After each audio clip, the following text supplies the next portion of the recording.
Hello Bard haters, and welcome to another fine We Hate Bards Let's Play. I'm Ben, and this is more Fallout New Vegas. And today we're going to be working on something that we got the quest for several parts back, but never actually decided to go and finish. And that is, we're going to go and meet with Mr. House. So when you come into the Lucky 38, make sure to look around and loot things, because there's quite a lot of stuff to be had. In particular, this room back here has quite a lot of stuff to loot. As you can see, there's cigarettes, pre-war money, there's booze, I think directly above here. So yeah, definitely worth your time to come through and grab everything. So once you've looted the place to your heart's content, come over and talk to Victor. Where to, partner? Because we can't go up unless we've gone through him first. And while we're here, we're going to talk to Jane, Hello, Mr. House's Mr. creepy House lady robot thing. And we'll ask her about the snow globe collection, because obviously anyone who's played this game knows that you can turn in snow globes, and you'll get a bunch of caps for every one of the snow globes you turn in. I don't want to know more about you. I'm already creeped out enough as it is. Enjoy your time. Long time coming, hasn't it? Yes, I've waited all my life to meet Mr. Giant Computer Face Screen. Figuratively. So the high barter we can give is Mr. House to pay us more caps for going and getting the platinum chip back. I don't really care. Again, caps, once you've gotten all the implants and a bunch of other stuff, they don't have as much of an impact on the in-game economy as they did in like the earlier Fallouts. So 1,000 caps should be fine, and then I'll return with the chip later. So one of the nice things about eventually getting to New Vegas and finally being able to come in and do stuff is we now have an actual official base where I can drop a bunch of the stuff that I don't need anymore, and I'm planning to do just that. In addition, this place also operates as a shop, so I'm going to sell a bunch of the other stuff that I don't actually need that I've picked up all around this place. One other thing to do while we're here, if you go down to the cocktail lounge and you, well, first of all, pre-war money, so of course let's grab that. But behind the pre-war money, there is a snow globe, and that'll give us a snow globe for the rep contest site. So that's 2,000 more caps we can get whenever we go back up to Mr. House. Hey, you there. I have a message for you. Alright, so once we've left the Lucky 38 casino, the NCR trooper will come up and tell us that Ambassador Crocker wants to see us. This is one of two things that should happen. The other one might not happen until after we get out of the tops. But essentially, the NCR trooper and the person we'll find in a second, who should be Vulpus and Cultus since I didn't kill him, they will both come up to you and say, "Hey, our leaders want to come talk to you." This is what's known as a karma reset. What that means is that from the second they talk to you, if you had any negative karma rep with either of those factions, it gets eliminated immediately. So, for example, I'm vilified with the Legion right now because of my actions at Novak. They freaking hate me, and they will shoot me on sight if they see me, and Legion hit squads will come after me. But because Vulpus and Cultus is going to talk to me, he'll say that Caesar will forgive any crimes. That means that my negative karma level will go down to 0, while my positive karma level, if I had any, will stay exactly where it is. Oh, FYI, I don't know if I explained how this works. It's sort of a spectrum system, like a grid-based system.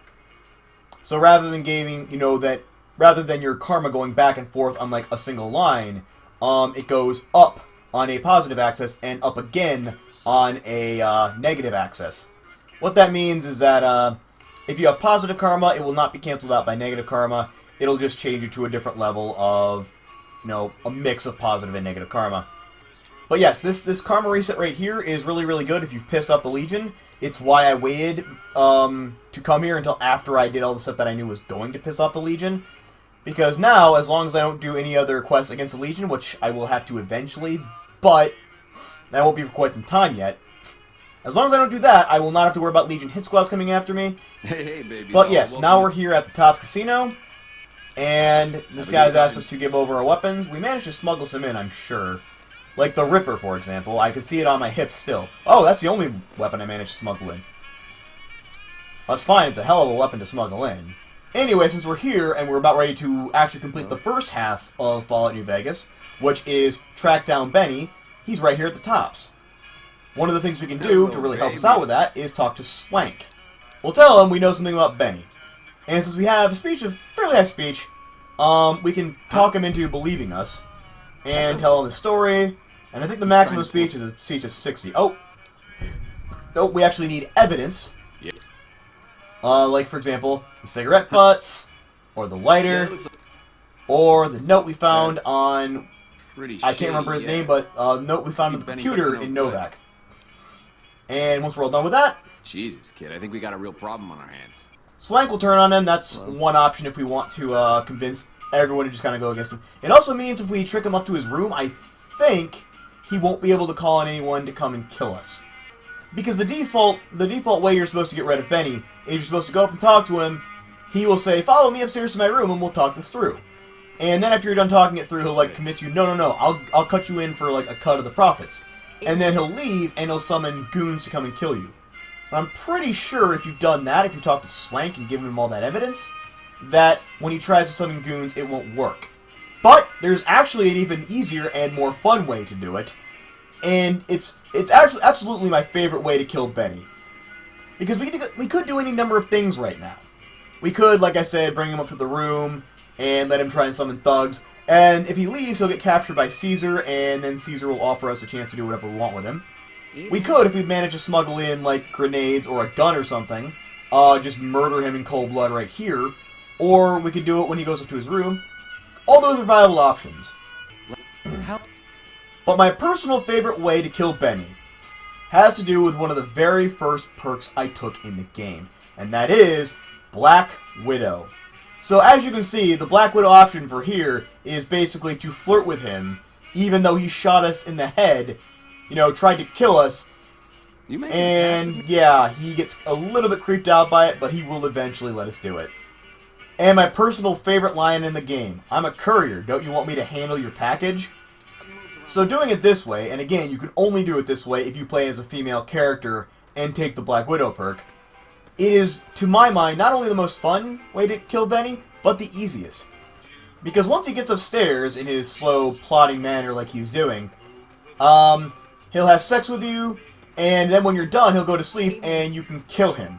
Just in his sleep, no special check, no crazy thing you have to do, just, you can kill him. And the other thing I really love about this, it doesn't necessarily have to do with any in-game lore, but just, you know, the way it's set up. Because I'm wearing combat armor, because I'm, like, set up to be a really tanky character, he did just agree to meet a girl up in his room who happened to be wearing a full set of combat armor and carrying a miniature chainsaw on her hip, and thought, yep, this seems entirely above board. And we'll just close the door behind us so there are no witnesses to the gruesome murder we're about to commit. And let's see what you've been hiding under that suit, although I think I already know. Probably the same generic character model that every other male character in the game has. You know how to swing. Yes, and this is what I was talking about earlier. With just a single option, kill Benny in his sleep. So, Benny's dead. And when we search him, we will find the platinum chip. Couple other things. He has one 9mm round on him. I don't know why he only has one. And, of course, a unique variant of the 9mm pistol, Maria, which I absolutely love. I can't even explain why. It's not really that good of a pistol. It's just got a certain level of class to it, I think. So since we leveled up, I'm going to put some points into lockpick to get it up to hard lockpick. As for the remainder, it's all going to go into sneak. So that'll be a little bit in lockpick, a little bit in sneak, most of it in speech. I think I'm just going to take Life Giver for the generic 30 hit points. That should be all I need. And we've completed the quest Ring-a-Ding-Ding. And now we have officially moved into the second half of the game where we have to choose a side and choose a faction, as I take Benny's suit in the Salesman Weekly. And I mentioned last time that I was going to tell you what route I was planning on taking. And given I almost always do Yes Man route. Almost always. I frequently do that. I decided it was probably better not to do that this time, just to try something a little bit different. Even though I have completed it on every path in the game. I also don't want to do it via the Legion route, because I just never really liked the Legion much. They're meant to be sort of the bad guys, whether or not you think they should. And there's no, other than just power, there's no real reason to side with them. Especially as a female, because they don't treat women very well. So that boils it down to two choices, either the NCR or Mr. House. And I've decided after a long think that I'm going to go with the Mr. House route. It just makes the most logical sense from all possible angles to stick with Mr. House, because especially in the aftermath of the game, after you've done the Hoover Dam, obviously if you pick the Legion, they'll enslave most of the wasteland, and the NCR will try and take it over for the NCR and tax it and say this is our land now. And with Yes Man, it just completely ruins things because you don't know what you're doing. Mr. House is the only one who actually has a solid plan for a true independent Vegas. So it's the most sensible route. And yep, Yes Man right here. Unfortunately, I'm not going to be doing anything with you because, as I said, Mr. House is, the route I'm taking. So now that that's done, we can tell Swank that Benny is dead, and he's the new boss.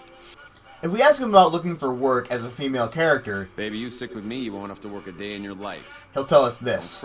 He'll take care of us. He'll give us whatever we want. So let's take him up on that offer, and he'll give us 100 caps to go and buy something nice. It must be my birthday, a whole 100 caps. Maybe I can go buy an ice cream cone with it. Oh, Vulpus and Colta. I don't feel like he's going to buy me an ice cream cone.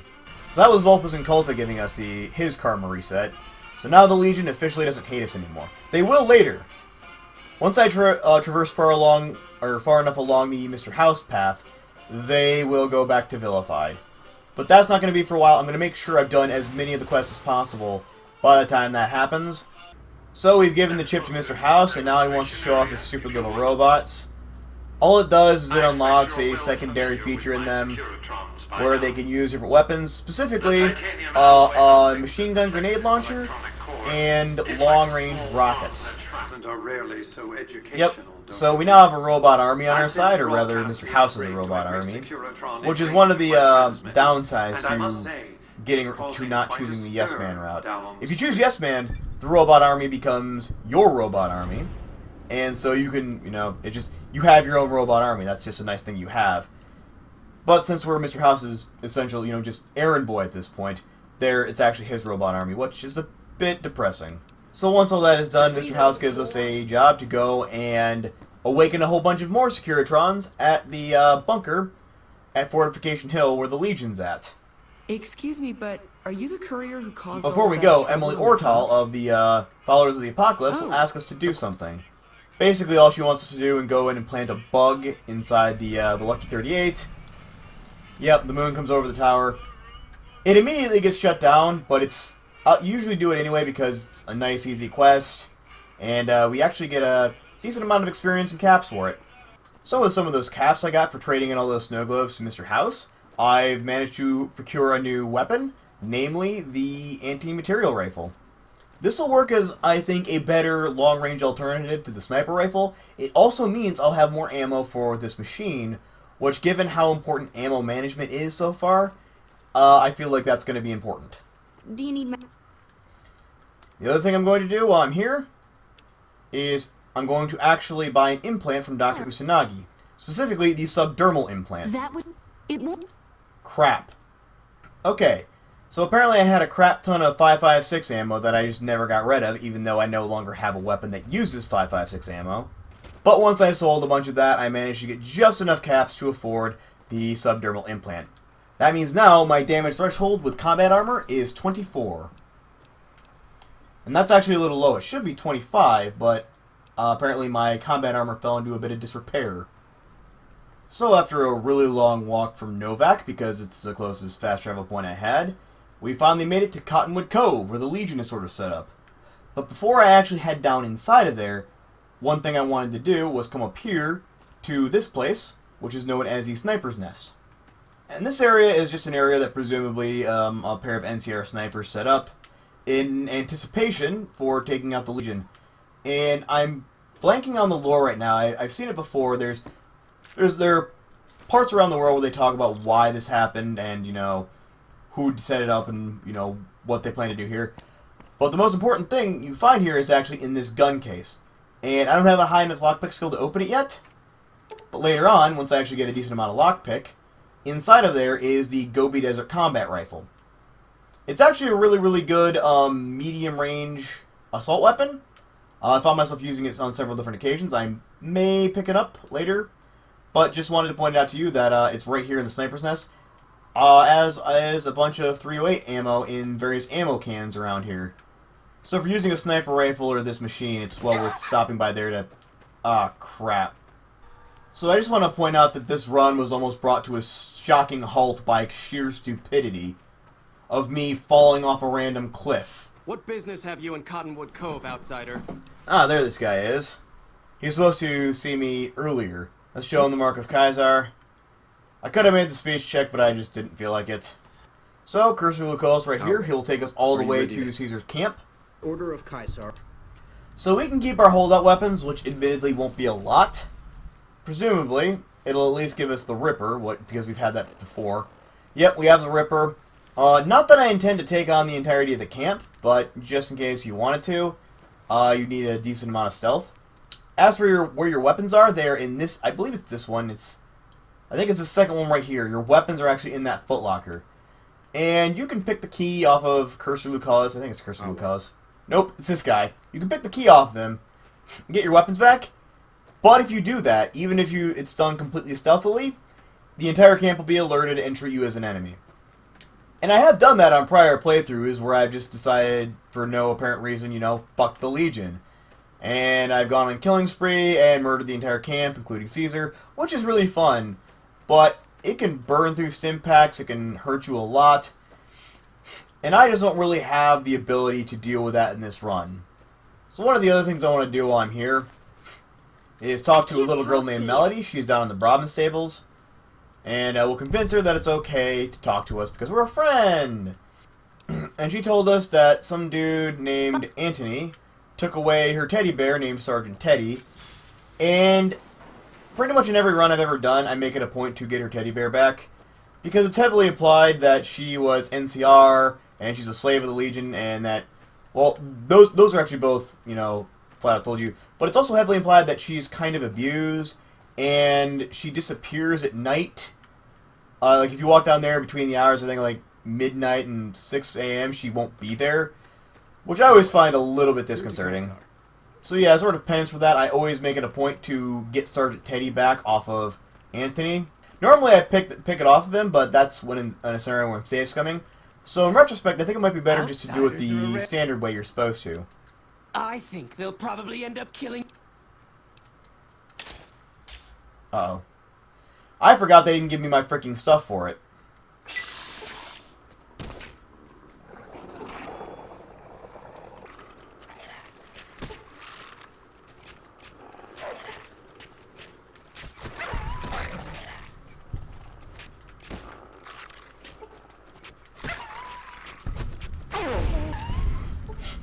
Right, well that wasn't as hard as I expected it to be. So we got our Ripper back, everything is fine for the minute. We lost the machete though. So once we're done we can go back and talk to Anthony.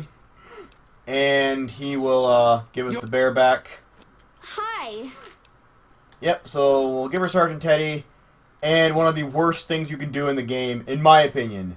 Because there are numerous different ways to horrendously murder people and rip people apart. But to me, still, the absolute worst thing in the game, tear a small child's teddy bear in half in front of her. But I'm not going to do that. I'm going to give her back her teddy because she deserves it. So now that we've finished what, in my opinion, is the only important part of this whole game, we're ready to go into Caesar's tent. And Caesar's sitting there on his little throne. Hey Caesar, how's it going? What's up? Much trouble for my legion. The garrison years of meticulous. So tell me this. But you. I don't think I've ever done that one, to be honest. One of these days I might give that a try. Presumably that just means that you just start killing everybody in sight. And you fell for that? Relax. I'm fucking with you. Really? Because that's probably not a good idea. You probably should just have me killed right here and now. I do like that as a lore point, incidentally. Him acknowledging that, hey, you've done all this. Because let's think about it. We literally just woke up after getting shot in the brain, decided to go after the man who shot us in the brain, went across this massive fucking wasteland, killing pretty much everyone we came across. Yeah, the stuff we've done in this game is actually, by normal standards, kind of insane.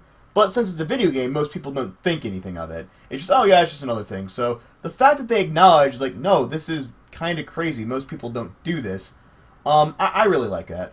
So just for buttering up Caesar to get a little bit of Legion fame, nice and easily.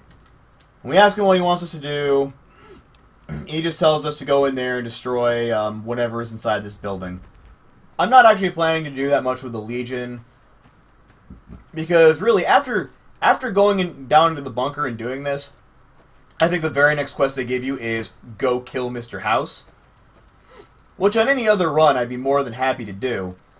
But since I'm actually doing the Mr. House route for this playthrough, I can't afford to kill him because then I couldn't do the Mr. House route anymore.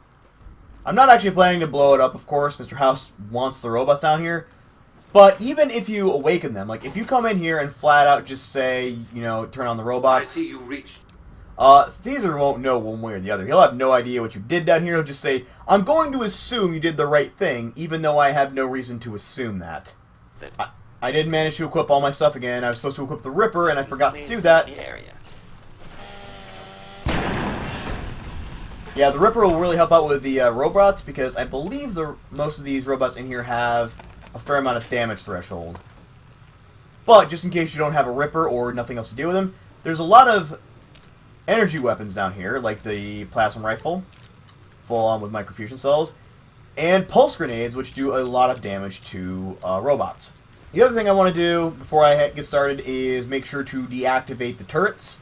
So once we've hacked the terminal, we can send all the turrets back to standby mode. I think, nope, I don't have a science seal high enough to deactivate the Protectrons, and the sentry bots you can't actually deactivate because the terminal's broken. I'm honestly not terribly worried about the Protectrons, though. They're not that powerful, and the turrets are much more damaging. Firing weapons.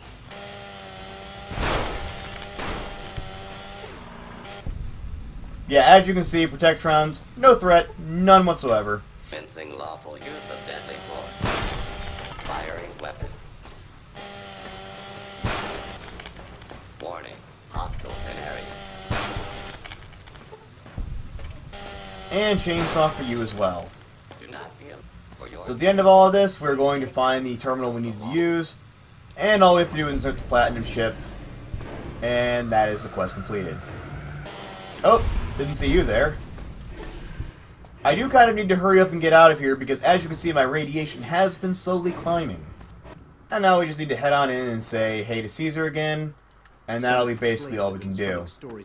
I'll take that as a sign you've got the job done. Are you sure? Let's press on, shall we? There's a bunch of different reasons the ground As I might was shake. telling you before, I mean, maybe I set off a bomb down there that's, you know, going to slowly leak radiation up and kill all of you. You have no if he idea. knows that you just So I'm going to go with a little bit in guns, a little bit in sneak, a little bit in science. Just because those are all the skills that are going to be most important to me. Now, before you guys all go sounding off in the comments, yes, I know I could theoretically go and do a few other quests besides the main one. I could go and do I Hear You Knocking, get the thing from the boomers and give it to Caesar. I could go do, there's a couple other quests in there I could go and do to help out the Legion a little bit more. But I'm just not going to bother with it. They're going to hate me sooner or later, and I feel like accepted is as high as I'm really going to feasibly get. So we'll just leave it at that. So before I cap this part off, there's one more thing I want to do, because I feel like I'm long overdue to have gone and gotten it. But first, kill a random raider. Or fiend. I don't know, all those people look alike to me. So to pick up this last thing I need to get picked up, what you want to do is you want to go to Freeside's North Gate and head north and quite a bit to the west. And as we kind of get further over this way, we should run into a shack sometime soon. Ah, here it is. So we'll head over to this shack right here, on the northwest side of Outer Vegas. And inside, we get to meet the Winds. So I really like the Winds. I like the story with them, which is basically that they're wannabe bandits who were inspired by the story of Vicky and Vance, which is meant to be kind of a play off of the whole Bonnie and Clyde thing. Except that Vicky and Vance never really did much. They robbed one casino by walking in, taking a bunch of stuff, and walking out with the money. They had a gun they never fired once, and the Winds are continuing that proud tradition of being some of the worst bandits ever. So we're going to ask them about their plan to go rob a casino. So they got their hands on a powerful gun, and they're going to sneak it onto the strip and use it to rob a casino, and then kind of walk away. Now, we can tell them that their plan is going to get them both killed, but with Speech 55, we can tell them that's the greatest plan I've ever heard in my entire life. Really? You think so? Unfortunately, once someone actually agrees with her, she starts to realize that she's a freaking idiot, and that she is in fact going to get herself killed. Upon talking to Sammy, we can let him know. Pauline says, give me the gun. The gun? He will give us the key to the safe, And inside we have a bunch of 9mm rounds, some caps, pre-war money, a couple of Sunset Sarsparillas in case we're using those, and Vance's 9mm submachine gun. A really quite good high DPS weapon that I'll probably be using now instead of the 10mm submachine gun. Yeah, I think it has quite a bit higher DPS than the 10mm, and the ammo is much more common and much cheaper. So, now that we've picked up a really powerful weapon we're going to need, and we might as well go back and turn in this quest to Mr. House. Alright, so give me the next task I need to go do, and I'll go blindly do it like a well-trained parrot. So, with that done, and moving on to House Always Wins Part 3, I think that's good enough right here for a part. We've done quite a lot today. We started on killed Benny, finally. After long awaited revenge, we managed to get back at him for shooting us in the brain, by presumably shooting him in the brain. I am really disappointed that there's no way, while he's sleeping, to take his gun off of him and kill him with his own gun using the same line he said to you at the beginning of the game. That seems like it'd be a really fun thing to do. In any case, we've made significant progress, and next time we're going to go and deal with the boomers, and that's going to be interesting because that could kill me. That could be where this run ends if I don't do it right. If I fuck up on my run to the boomers, that could be it. But hopefully it won't be. Hopefully I'll manage to get there safe and sound. And then next part will be me doing Volaire, which is the unique boomer, well, not unique. It's the boomers quest. It's a quest we're going to do to help out the boomers do all the things that they need to do. But until then, thanks as always for watching, guys. I was Ben, and this is Fallout New Vegas Hardcore Permadeath. See you next time, everyone.